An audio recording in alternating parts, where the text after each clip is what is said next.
Hello friends, I've been talking to customers and testing solutions in the shop to bring you the clearest way to fix your Kenmore oven when the F2 error appears.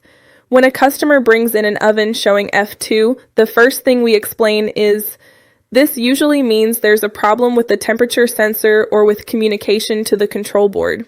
Many customers tell us things like, it started heating and suddenly F2 appeared, or the oven doesn't do anything and F2 shows up on the screen. And from there, we know we need to check both the sensors and connections before attempting any repairs. For example, a very common cause is the temperature sensor. Some customers mention the sensor was dirty and cleaning it made F2 disappear, or it had come loose and reconnecting it made it work immediately. In the shop, we always say that a disconnected, dirty, or damaged sensor is enough for the board to interpret it as out of range, and Kenmore confirms that this happens frequently in many models. However, some customers tell us the sensor was perfect, but the error kept appearing, which indicates that there might be a problem with the control board or the cables connecting the sensor.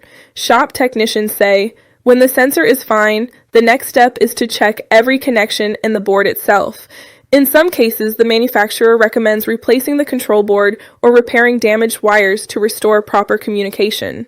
Additionally, we've seen that sometimes smoke or the F2 error can appear due to a short in the control panel or damaged internal electronic components.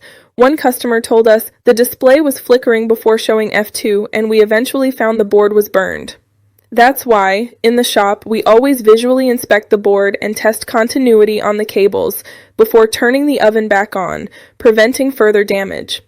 On the other hand, sometimes the problem is as simple as a loose or disconnected wire. One customer said, "It was just a wire that came loose when moving the oven. I reconnected it, and it worked." In the shop, we always check all sensor and panel connections before replacing parts, because very often this fixes the error without spending money on new components.